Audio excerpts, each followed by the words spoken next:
언제 주님 다시 오실지 아는 이가 없다고요. 그렇죠? 그래서 뭐 한다고요? 등 밝히고 너는 깨어 있어 주를 반겨 맞아라. 아멘.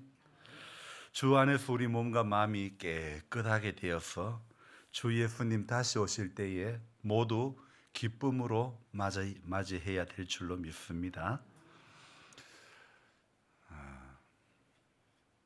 자, 여러분 반갑습니다. 주중에 성경 읽기가요. 출애굽기에서 민수기로 이제 바뀌었습니다. 넘어왔죠. 우리 성도님들이 대부분 연로하셔서 출애굽기는 뭐고 민수기는 뭐고 아마 그런 분들이 많을 줄 압니다. 그렇게 이름을 듣기는 들었는데 생소한 것은 우리네 문화 가운데 자주 들었던 말이 아니기 때문에 그런 줄로 압니다. 사실 이 출애굽기는요, 양식이 없어서 먹을 걸 구하려고 자식들을 애굽에 양식 구하러 보냈다가 그곳에서 죽은 줄로만 알았던 야곱이 제일 사랑했던 아들 요셉이가 그곳에 있었던 거예요. 뭐가 됐다고요? 총리로 있었던 거예요. 그래서 이 야곱이 요셉을 따라 이제 애굽으로 가지 않습니까?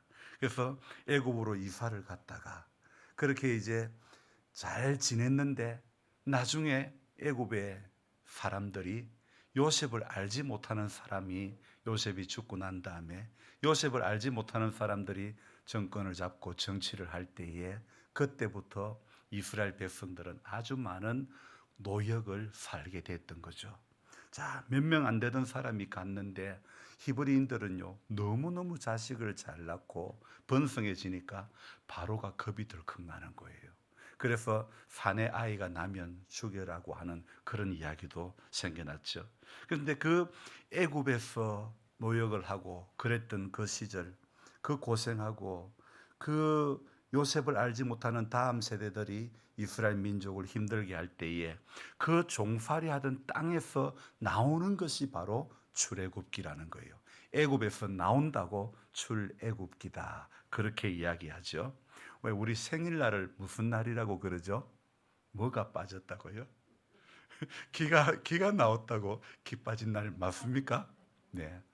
자, 성경에서 애굽에서 빠져나왔다고 출애굽기라고 하는 거예요. 그럼 민수기는 뭐예요? 목사님 우리 누나가 민수기인데 그럼 곤란합니다. 민수기는요. 백성들의 숫자를 헤아리는 것. 그래서 1장에서 한 번 헤아리고 26장에서 또 한 번 헤아리게 되는 거죠. 그래서 아브라함이라는 이 인물도 많이 들어보기는 보았지만은 아버지가 누군 줄 몰라요. 맞지요? 아버지 누군 줄 알아요? 아브라함 아버지. 최 집사님이 갑자기 그런 것 같아요. 이게 전문 용어의 그 전문 용어예요. 이게 그 동양화 가지고 놀 때 이 뭐 뭘 뜯는다 그러잖아요. 아버지는 데라예요, 데라. 자, 아버지는 데라고 자식은 또 이제 누군데 사실은 뭐 들어도 누가 누군지를 잘 모르는 거예요. 근데 성경 속의 인물에 대해서 아버지는 누구, 아들은 누구 이렇게 이름을 한번 말씀해 보라면 대부분이 잘 말씀을 못 하시는 거예요. 물론 성경의 인물을 모른다고 천국 못 가는 것은 아니지만 딱 하나의 이름, 그분의 이름은 알아야 되는 줄로 믿습니다. 바로 예수 그 이름, 그분이 누구신지 십자가에 왜 달려졌는지 그것만 알면 되는 줄로 믿습니다. 여러분 성경을 모르는 것은 부끄러운 일은 아닙니다. 하지만 성경을 알아갈 때 기쁨이 넘치는 거예요. 신앙생활 하는데 성경을 알아갈 때 기쁨이 샘솟게 될 줄로 믿습니다. 왜 우리 찬송가 제가 잘 부르는 좋아하는 곡이 이 곡입니다. 성령의 감화 받아서 따라하네 하나님 말씀 배우니 처음 듣는 노래예요. 그 말씀 한 절 한 절이 내 맘에 겨운대도다. 내 평생의 소원, 내 평생의 소원, 대속해 주신 사랑을 간절히 알기 원하네. 간절히 알아야 됩니다. 하나님 말씀 배우니 그 말씀 한 절 한 절이 내 마음에, 우리 마음에 교훈이 되는 줄 믿습니다. 어떤 할머니 보고 성경을 보라고 했더니 이 할머니가요, 주구장창 성경 보라고 하니까 아브라함, 이삭, 야곱, 모세, 다윗, 바울 이것만 외우더랍니다. 할머니요, 왜 그래 사람 이름만 자꾸 외우니까 이래 물어봤더만은 그 할머니가 이 다음에 천국 가면 아브라함 보면 그래도 아는 척 좀 하려고 그래가 이름만 주구장창 외웠다, 그런 말씀을 하시는 거예요. 우스개 이야기지만은 그래도 우리 믿음의 현 주소를 이야기하는 것 아닐까요? 어떤 가정에요, 고1짜리가 이제 학교에서 시험 쳤는데 14점을 받았어요. 기가 막힐 노릇 아닙니까? 그런데 그분의 그 어머니에게 희망적인 메시지를 줍니다. 명문대학, 소위 우리가 말한 이름만 대면 알만한 대학에 그 학교에 가서 보면요, 그 대학에서도 딱 두 종류의 학생이 있다는 겁니다. 어떤 학생이냐면요, 공부만 잘하는 아이, 공부만 잘하는 학생. 대부분의 아이들이 명문대학교에는 공부만 잘하는 아이들, 말하고 행동하는 것 보면 딱 공부만 잘하는 그런 학생이 있습니다. 야, 쟤는 공부만 잘하네. 그 중에 소수는요, 공부도 잘하는 아이가 있는 거예요. 여러분, 비슷한 말 같지요? 공부만 잘하는 아이가 있고 공부도 잘하는 아이가 있는 거예요. 다른 대학에 가서 보니 거기도 딱 두 종류가 있는 거예요. 어떤 학생이냐면요, 공부는 못하는 아이. 또 다른 학생은요, 공부도 못하는 아이. 자, 비슷한 말인데 다른 말입니다. 자, 그런데 밖에 이제 이 아이들이 대학을 졸업하고 밖에 나와서 보면 삶의 질도 좋고 아주 잘 살아가는 아이를 보면요, 누굴까요? 1번은 누굴까요? 자, 공부만 잘하는 아이 1번, 공부도 잘하는 아이 2번, 공부는 못하는 아이, 공부도 못하는 아이. 말이 어렵습니까? 2번은 어떤 아이죠? 공부도 잘하는 아이. 자, 그러면 2등은 누굴까요? 2등은 공부는 못했던 아이. 제일 꼴등이 누굴까요? 맞아요. 공부만 잘하는 아이. 이게 문제라는 거예요. 공부만 잘하는 아이가 문제라는 거예요. 우리에게 적용을 해봅시다. 믿음만 좋은 사람, 믿음도 좋은 사람, 믿음이 없는 사람, 믿음도 없는 사람. 자, 이제 우리에게 적용을 해야 되는 거예요. 1등은 누구라고 생각해요? 믿음도 좋은 사람. 자, 그러면 이제 등수를 매겨봅시다. 일단 나왔으니까. 2등은 누굴까요? 1번은 믿음만 좋은 사람, 2번은 믿음도 좋은 사람, 3번은 믿음이 없는 사람, 4번은 믿음도 없는 사람. 몇 번일까요? 2번요. 2번은 믿음도 좋은 사람. 그게 1등이에요. 믿음도 좋은 사람, 이런 사람은 소수예요. 2등은 누굴까? 나머지 3개 중에 믿음만 좋은 사람, 믿음만 없는 사람, 믿음도 없는 사람. 이 3가지 중에 2등, 3등을 뽑으라고 하니 참 어렵죠. 그런데 이 셋 중에서 누가 지탄을 받고 있는가를 생각해 봅시다. 믿음만 좋은 사람이 지탄받습니까? 믿음만 없는 사람이 지탄받습니까? 믿음도 없는 사람이 지탄받습니까? 왜 기독교가 개독교라는 이야기를 왜 들을까요? 누구 때문에? 믿음만 좋은 사람. 그러니까 2등, 3등은 좀 아리까리한데 꼴등은 믿음만 좋은 사람. 아니 목사님요, 그래도 믿음이 있는 게 낫지. 있어도요, 믿음만 좋은 사람이 되면 안 되는 겁니다. 믿음만 없는 사람 같은 경우에는 우리와 같은 신앙만 없을 뿐이지 사람이 진짜 진국인 사람이 많은 거예요. 저는 이 사람이 이런 것 같아요. 이 사람 때문에 욕먹는 것은 아닌 것 같아요. 그러면 믿음도 없는 사람과 믿음만 좋은 사람, 이 둘을 놓고 비교해 볼 때는 저는 믿음도 없는 사람이 그래도 조금 나은 것 같아요. 오히려 믿는다고 하지만은 믿음만 좋은 사람이 되면 그게 문제라는 거예요. 그래서 저는 믿음만 좋은 사람을 꼴등이라고 이렇게 매기고 싶어요. 이런 분들은 신앙은 있는데 다른 말로 하면 생활이 안 되는 분이라는 겁니다.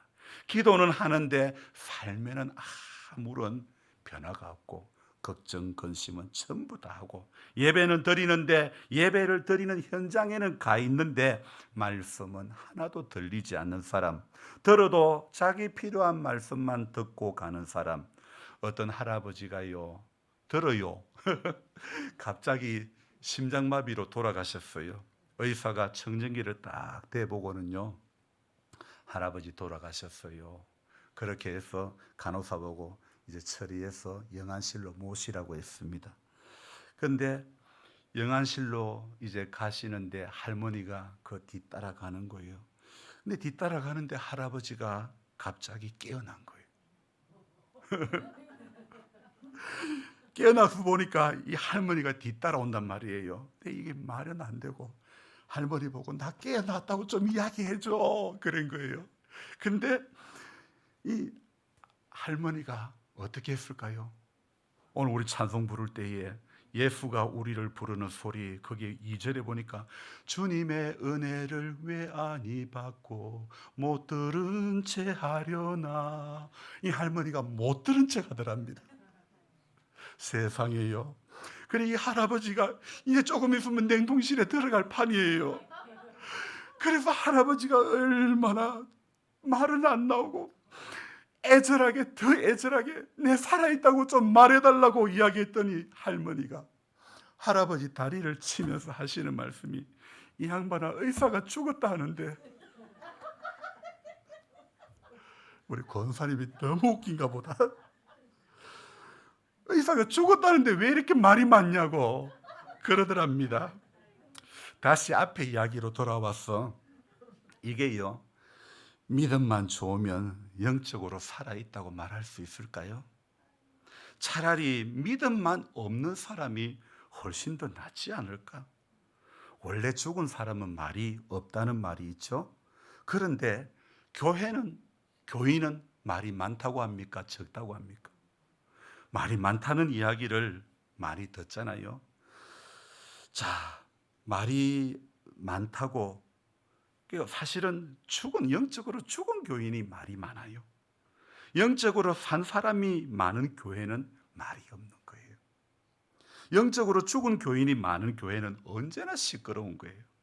사람 사는 데가 원래 시끄러워요. 교인 많은 곳이 천국이 되어야 하는데 교인 많은 곳이 어쩌면 지옥이 되어가는 느낌. 그래서 죽어서 아브라함하고 아는 척하려고, 야곱하고 아는 척하려고 야곱이 이름 외우고 하는 거 소용없습니다.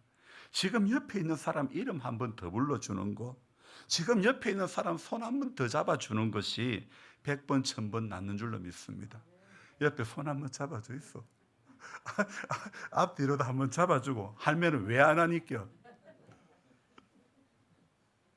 자, 엊그제요, 제가 수박을 뒤집는 그 일을 하려고 태국 사람 부부를 불렀습니다. 이제 뒤늦게 하고 있다. 수박이 놓여진 그 자리에 있으면 제일 민면은요, 이제 그만하고 수박이 놓여진 그 자리에 그대로 놔두면 그 땅바닥에 있었던 면은 색깔이 안 나오기 때문에 이렇게 돌려줘야 되는데, 그 일을 이제 하고 있는데 오전에 금방 다 뒤집었는데 해가 드니 수박순이 자꾸 마르는 거예요. 수박순이 마르면 내 마음이 무너지는 같은 느낌이 듭니다. 그리고 깨지는 수박도 나오고 해서 제 산에 아는 목사님에게 전화를 했습니다. 빨리 신문을 싸라고 이야기를 하는 거예요. 부랴부랴 동네 사람들 일을 알선하는 할머니께 전화를 드려 사람을 부르니 순차적으로 네 분이 오셨습니다. 참 고마웠죠. 그런데 일하시는 분들이 원래 밭에 일하면 이런저런 이야기들을 참 많이 하시거든요. 그 중에는 없는 사람 험담하는 이야기도 참 많지요. 저도 어쩌면 그런 사람 중에 한 사람인 것 같아요. 세상에 제일 재미있는 이야기가 무슨 이야기인 줄 알아요? 없는 사람 이야기하는 게 제일 재미있는 이야기라네요. 남의 이야기하는 게 그래 재미있답니다. 처음 듣는 이야기입니까? 이를 알선하시는 분이 한참 신문지를 싸다가 하시는 말씀이 오후에 신문 싸러 가라고 교회 밭에 좀 가라고 했더니 그 중에는 어떤 분이 하루치 일당을 주면 가지 그러신 분들이 있었답니다. 지금도 제가 이 말씀을 드리니까 뭐 누군지는 말씀하지 않았지만은 여러분도 어이구 그런 생각을 하시죠. 저는 사실은 수박순이 무너져 가니까 마음이 아픈데 제가 전에 일을 다 마치고 나도 차로 모시다 드릴 때에 일당 외에 계란 한 판씩을 다 드리고 있는데 제가 다급해서 이렇게 뭐 사람을 부르면 하루치 일당을 오후라도 주면 오신다는 이야기 어쩌면 좀 너무하다고 그렇게 대부분이 생각할 수 있겠지만 그래도 저는 하나도 서운하지 않습니다. 세상이 그런 세상이고 저에게 계란 얻어먹는 것은 고마운 것이지만은 고마운 것은 고마운 것이고 내 힘든 거는 힘든 거라는 거예요. 그래서 그렇게 말씀하시는 분의 입장도 저는 충분히 이해가 가는 거예요. 서로 다른 입장 차이를 해석을 하려고 하면 안 될 것 같아요. 그래서 정말 그러려니 이런 생각이 우리에게 필요하지 않을까요? 그러려니 이렇게 오늘도 그러려니 하면서 넘어가야 되는 것이지 서로 입장이 다른 것을 해석을 하려고 하면요 어떤 단어만 나올까요? 그럴 수가 이것만 나오는 거예요. 그러려니 해야 되는데 입장 다른 것을 자꾸 그 문제를 파고 들어가면 그럴 수가 있나 이렇게 바뀌는 거예요. 내가 어떻게 했는데 그럴 수가 있나 그렇게 되는 거예요. 또 성경적으로는요 그러려니 이 말과 비슷한 맥락은요 그러므로 우리는 이 조금 약간은 달라도 우리는 성경적으로 해석할 때 그러므로 세상이 그래도 우리는 그러므로 하나님의 선하신 뜻 안에서 겸손히 오늘도 자신을 낮추면 성경의 교훈은 우리를 낮추라고 말씀하죠. 또 성경의 가르침은 우리에게 변화를 요구하고 있습니다. 그러므로 너희는 이 세대를 본받지 말고 마음을 새롭게 함으로 변화를 받아 하나님의 선하시고 기뻐하시고 온전하신 뜻이 무엇인지 분별하도록 하라. 대개 사람들은요 새로 산 옷이라든지 새로 지은 집이라든지 새 것을 싫어하는 사람은 별로 없습니다. 그러나 사람의 옷과 집이 아무리 새 것으로 바뀔지라도 그 사람의 마음이 새로워지지 않으면요 그 삶은 여전히 변화가 없는 거예요. 하나님께서는 우리 사람의 외모를 보지 않고 중심을 감찰하시는 분이시죠. 그래서 우리가 마음을 새롭게 하여 변화받는 것을 하나님께서는 매우 기뻐하시고 축복으로 갚아주시는 줄로 믿습니다. 더구나 우리가 하나님을 섬기는 주님의 일꾼이라면 더욱 이러한 자세가 있어야 된다고 생각됩니다. 마태복음 13장에 보면요. 이 어떤 이야기가 나오냐면 사람의 마음을 밭으로 표현하는 그런 이야기가 나옵니다. 그래서 네 가지 마음밭, 어떤 밭요? 길가밭, 또 어떤 밭요? 돌밭, 어떤 밭요? 가시떨기밭, 그리고 마지막 밭은 좋은 밭. 자, 이렇게 분류를 하고 있는데 그런데 저도 이렇게 농사를 지어보면서 느끼지만은 농부가 많은 수확을 거두려면 먼저 개간하여 옥토를 만드는 거예요. 만들어야 하듯이 우리 마음도요 진리로 개간하여야 좋은 밭으로 만드는 그 작업을 해야 된다는 것입니다. 사람은 태어날 때부터 부모의 어떤 성품을 이어받고 태어나고 또 자라면서 보고 듣고 배우는 비진리에 속한 세상의 것들로 인해 점점 마음밭이 이게 묵은 밭이 되어가는 거예요. 그래서 하나님께서는 호세아서 10장에 너희 묵은 땅을 기경하라 이런 말씀을 하고 있죠. 우리 묵은 마음밭을 개간해서 좋은 밭으로 변화시키는 그 작업을 해야 되는데, 그러려면 먼저는 하나님 앞에 영과 진리로 늘 예배드리는 예배자가 되어야 됩니다. 온 마음 다해 주 사랑하라, 우리 예배 오프닝 곡으로 그 곡을 올해는 계속 하고 있는데요. 온 마음 다해 정말 주님 사랑해야 되는 겁니다. 온 마음 다해 정성을 다해 예배를 드림으로 우리 몸을 하나님이 기뻐하시는 거룩한 산 제사를 드려야 될 줄로 믿습니다. 하나님께서는 이러한 영적 예배를 기뻐하시는 줄로 믿습니다. 그래서 그러한 예배를 받으시고 은혜와 능력을 주시고 하나님의 말씀을 듣고 깨닫는 은혜를 주시는 줄로 믿습니다. 그래서 마음을 새롭게 하고 변화를 받는 것, 이게 우리 삶 가운데 끊임없이 일어나야 되는 거예요. 이하 씨가 말했던 것처럼 들을 때 그때뿐인 것, 그런 신앙이 되면 안 되는 거예요. 믿음만 좋은 사람이 되면 안 되는 거예요. 믿음도 좋은 사람, 우리는요 하나님 앞에 이 신앙생활이, 제가 전에 그랬잖아요. 신앙생활이 어렵습니까? 쉽습니까? 잘 믿으려고 그러면 왜 할머니가 무슨 말씀인지 제가 아직 이해를 못하겠습니다. 신앙생활을 예수를 잘 믿으려 그러면요, 쉬운 게 아니고 어려워요. 왜요? 학교는 졸업이 있지만은요, 신앙에는요, 주님 앞에 설 때까지 졸업이 없는 거예요. 끝까지 달려가야 되는 거예요. 끝까지 변화를 받고 마음을 새롭게 함으로 끝까지 그러한 모습으로 나가야 되는 거예요. 그래서 하나님의 선하시고 기뻐하시고 온전한 뜻이 무엇인지 분별하는 거예요. 그게 여러분 쉬운 일이 아니라는 거죠. 그래서 저와 여러분들이 세상 사람들이 보는 선과 하나님께서 말씀하시는 선은 다른 거예요. 사람이 보기에 선하다고 하더라도 선 자체가 되시는 하나님께서 보실 때는 그렇지 않은 경우가 허다하다는 거예요. 여러분, 예수를 믿으라고 전도를 해도 간혹 그런 사람이 있죠. 나는 법 없어도 산다고. 법 없어도 사는 선한 사람이기 때문에 교회 나갈 필요가 없다고 말하는 그런 분들도 있습니다. 이것은 자신이 죄인임을 알지 못하기 때문에 그렇죠. 성경은요, 하나님을 믿지 않는 것 자체가 죄이며, 또 하나님이 없다 하거나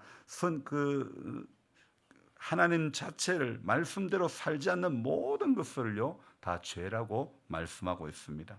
그래서 오늘도 그러므로 저와 여러분들 하나님의 자녀된 우리들은요 진리의 말씀을 잘 배우고 깨달아 하나님 앞에 서는 그날까지 하나님 말씀 배우고 깨닫고 그 말씀 한 절 한 절이 교훈 삼고 나아가는 그런 인생이 되어져야 될 줄 믿습니다.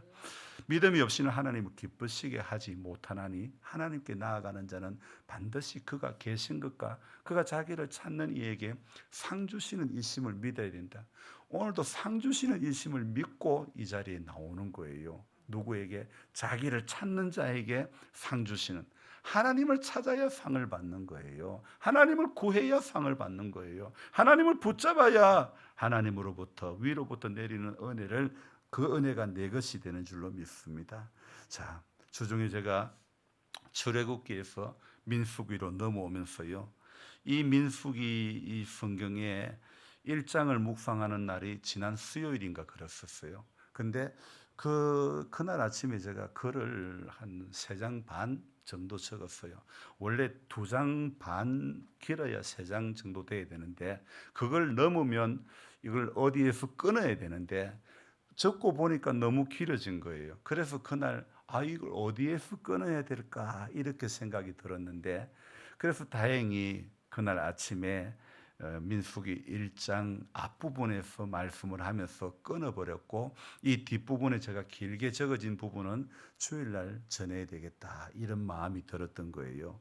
그래서 하나님께서 시내산에서 율법을 주시고 또 이스라엘의 숫자를 계수하라고 명령하시는데요. 그런데 오늘 말씀에 들어보니까요, 레위인은 그 숫자를 계수하지 말라는 거예요. 여러분, 성경은요, 하라와 하지 말라의 용어로, 단어로 구성이 되어 있는 거예요. 그래서 여러분들이 성경을 쭉 읽어보면요, 하라는 것과 하지 말라는 것, 이걸로 되어 있는데, 하라고 하는 것을 해야 되고 하지 말라고 하는 것은 하지 않아야 되고 멈추고 돌이켜야 되는 것인 줄로 믿습니다. 오늘 민수기의 이 1장 앞부분에는 이스라엘 족속들 가운데 20세 이상 남자가 몇 명인지 각 지파별로 숫자를 헤아려라, 그렇게 이야기합니다. 그래서 1장에서 숫자를 헤아렸던 그 결과는요 60만 3,550명이에요. 근데 26장에서 헤아렸을 때에 그때는 60만 1,720명인가 그렇게밖에 안 되거든요. 그러니까 약간은 줄어들었어요. 제가 새벽에도 말씀을 드렸지만은 약 한 40년의 세월이 흐른 뒤에 다시 인구 조사를 했으면 이스라엘 백성들은 애를 잘 낳는 민족이라 그랬으면 더 많아져야 정상 아닙니까? 그런데 오히려 한 1,800여 명이 줄어드는 거예요. 왜 그랬을까요? 시딤에서 음행을 했습니다. 음행한 사건으로 말미암아 이스라엘 백성들 가운데 연병이 돌았습니다. 전염병이 돌아가지고 2만 4천 명이 죽어버렸습니다. 2만 4천 명이 죽었는데, 자, 그 음행으로 그뿐 그 40년의 세월을 지내오면서 성경에 기록된 것 외에도 어떤 어려움들이 있지 않았을까요? 그러면서 사람들이 죽음에도 불구하고 처음 1장에서의 사람 숫자와 별 차이가 없다는 것, 하나님의 크신 은혜가 아닐 수가 없지요. 자, 이 후에서 그런데 레위 지파는 빠졌어요. 레위 지파는 오늘 보니까 그들의 그 지파의 47절에 그들의 조상의 지파대로 그 계수대로 들지 아니하였으니, 49절에 뭐라고요? 너는 레위 지파만은 계수하지 마라. 모세에게 레위 지파 인원수는 헤아리지 마라 그럽니다. 왜 하나님께서 레위 지파는 계수하지 말라 그랬을까요? 그들에게는 다른 일이 있다는 거예요. 50절입니다. 같이 읽습니다. 그들에게 증거의 성막과 그 모든 기구와 그 모든 부속품을 관리하게 하라. 그들은 그 성막과 그 모든 기구를 운반하며 거기서 봉사하며 성막 주위에 진을 칠지며, 51절도 거기에 해당되는 거지만은 레위인들에게는요, 사실 인구수를 헤아릴 때에 1장에서 무엇 때문에 한다고요? 20세 이상 싸움에 나가서 능히 싸울 만한 사람, 그 사람이 바로 20세 이상이라는 거죠. 그 중에서도 전쟁에는 남자가 가서 싸우니까 20세 이상의 남자의 수를 헤아리라는데, 레위인은 남자라도 헤아리지 말라는 거예요. 왜요? 레위인들은 오늘 50절부터 나오는 증거의 성막과 그 모든 기구와 그 모든 부속품을 관리하게 하기 위함이라는 거죠. 그래서 모든 기구를 운반하며 거기서 봉사하며 성막 주위에 진을 칠지며, 하나님께서 레위 지파 사람들에게 성막과 그 부속품을 관리하게 하시는 거예요. 그리고 성막 주위를 이렇게 지키라고 명령하셨습니다. 레위 지파가 받은 이 두 가지의 사명이 의미하는 바가 무엇일까요? 레위 지파를 하나님께서 왜 구별하셨을까요? 레위 지파에게 주신 사명과 그 이유는 다음과 같은 거예요. 하나님께서는 레위인에게 성막을 관리하게 하셨습니다. 그리고 그 이유는 하나님을 위한 것입니다. 51절을 보십시오. 같이 읽습니다. 성막을 운반할 때에는 레위인이 그것을 긋고 성막을 세울 때에는 레위인이 그것을 세울 것이며 외인이 가까이 오면 죽일지며. 아이고, 이거 엄청난 말씀이 나옵니다. 성막은요, 다른 말로 하면 하나님과 만남의 광장입니다. 하나님을 만나는, 성막은 하나님께서 이스라엘 백성들과 만나는 장소이자 하나님께서 임재하시는 하나님의 집이었죠. 광야에서 이동 생활할 때 하나님께서는요, 이스라엘 자손들과 함께 한다는 정표로 바로 이 성막에 하나님께서 거하시는 거죠. 하나님께서는 이 같은 성막의 관리를 특별히 레위인들을 택해 가지고 그들에게 맡긴 거죠. 즉 레위인들은 하나님을 위한 사람들이며 하나님을 섬기기 위해서 특별히 구별된 사람이라는 겁니다. 또 성막 주변에 진을 치게 했는데, 레위인들은 이 성막 주위에 진을 치라고 하나님께서 명령하셨죠. 이 같은 하나님의 명령은요, 누구를 위한 명령일까요? 바로 이스라엘 백성들을 위한 하나님의 명령이라는 것이죠. 53절을 읽어봅니다. 레위인은 정거의 성막 사방에 진을 쳐서 이스라엘 자손의 회중에게 진노가 임하지 않게 할 것이라. 레위인은 정거의 성막에 대한 책임을 지킬지니라 하셨습니다. 아멘. 여기 중간 부분에 이스라엘 자손 회중에게 진노가 임하지 않게 할 것이라. 그러니까 사방에 진을 치게 한 그것은요, 회중에게 진노가 임하지 않게 할 것이라. 그 레위인들은 바로 이 성막을 진을 치며 이 모든 것이 바로 이스라엘 백성들을 위해서 진을 치고 있게 하기 위한 것이었죠. 자, 민수기 이 말씀을 보면서 레위인이 정거의 성막 사방에 진을 쳐서 이스라엘 자손의 회중에게 진노가 임하지 않게 할 것이라. 이스라엘 백성들이 행진을 멈추라고 한 곳에 머무르게 되면 이스라엘 백성들이 진의 중심에 하나님의 성막이 세워졌고, 성막 주위에는 레위 지파가 또 진을 쳤죠. 그래서 성막과 이스라엘 이 백성들의 본진 사이에 누가 담벼락을 치고 있는 거예요? 그 레위인들이 담벼락을 치고 있는 거예요. 그래서 담벼락을 치고 진을 치고 머물러 있는데, 하나님께서 이 같은 구조를 명하신 이유는 거룩하신 하나님이 계신 성막에 이스라엘 백성들이 함부로 들어갔다 나갔다 하다가는 하나님의 진노를 당할 수밖에 없기 때문에 그 진노를 당하지 않게 하기 위해서 레위인들이 이렇게 진을 치고 있는 거예요. 하나님께서 레위인을 특별히 구별하셨다고 해서 레위인들이 대단한 존재냐? 여러분, 그것은 아닙니다. 그들도 역시 죄인에 불과합니다. 저도 목사로 부름을 받았지만은 제가 대단한 존재도 아니고 특별한 존재도 아닙니다. 저도 역시 냄새나는 한 인간에 불과합니다. 저도 세상에서 제일 재미난 이야기, 남의 이야기 하는 것 잘하는 한 인간에 불과합니다. 제가 특별하게 대단한 것도 아닙니다. 하지만 오늘 레위인, 하나님의 전적인 은혜로 레위인들을 선택했다는 겁니다. 그리고 레위인들에게 하나님은 사명을 주셨죠. 그러므로 레위인들은 겸손하게 하나님을 섬기고 이스라엘 백성들을 섬겨야 하는 것이죠. 오늘 이것은 우리에게도 역시 해당되는 이야기입니다. 하나님이 레위인들만 구분하고 구별한 것이 아니라 저와 여러분들도 구별하고 구분해 주신 줄로 믿습니다. 그래서 저와 여러분들도 하나님을 잘 섬기고 이웃을 잘 섬기는 것, 그런 일로 저와 여러분들을 성도로 하나님이 불러 주신 줄로 믿습니다. 그래서 제일 중요한 것은 오늘도 성도의 직분을 잘 감당해 나가는 것. 레위인들이 성막 주변에 진을 치며 그렇게 성막의 모든 기구와 모든 부속품을 관리하고 그렇게 그 일들을 했던 것처럼 저와 여러분들도 하나님을 위해서 해야 할 일과 사람을 위해서 해야 할 일들, 하나님께서 우리에게 사명으로 주신 귀한 일들을 기쁨으로 감당하는, 그래서 하나님께 기쁨이 되고 사람들에게 존귀 여김을 받는 그런 우리 모두가 되어져야 될 줄로 믿습니다. 언제까지요? 주님 앞에 설 때까지 주의 음성에 못 들은 채 하면 안 되는 거예요.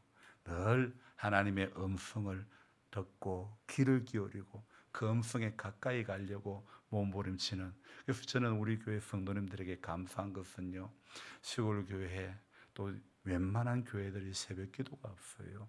새벽에 기도하는 교회가 없는데 그래도 우리 교회는 새벽에 기도하러 오는 성도님들이 많으니까 얼마나 힘이 나고 얼마나 좋은지 모르겠어요. 여러분, 어떤 것보다도 기도하는 일에 힘을 내는 것 하나님 기뻐하실 줄로 믿습니다. 우리에게 이 험난한 세상을 살아갈 힘과 용기와 또 넘어지지 않을 그런 힘은 우리 안에 아무것도 없습니다.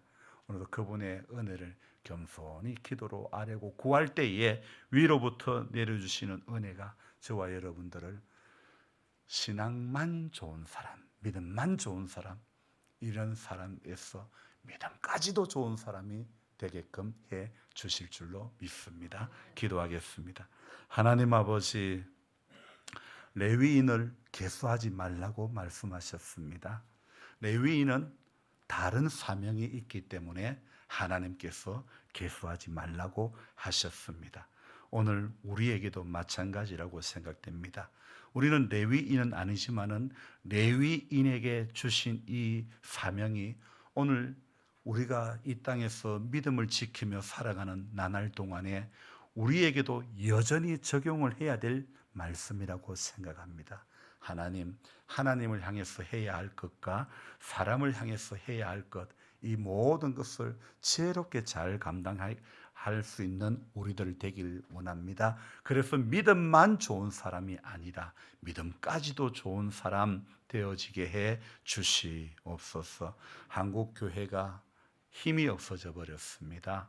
지탄을 받고 있습니다. 기독교라고 비하하는 말까지 들은 지 오래되었습니다. 이 모든 것이 하나님 아버지 믿음만 좋은 사람이 되어 왔기 때문에 그렇다고 생각합니다. 삶의 자리에서 하나님의 마음을 품고 세상을 가슴에 품고 또 하나님 우리 믿음의 삶이 지혜로운 삶이 되도록 도와주시옵소서. 감사를 드리며 예수님의 이름으로 기도드립니다. 아멘.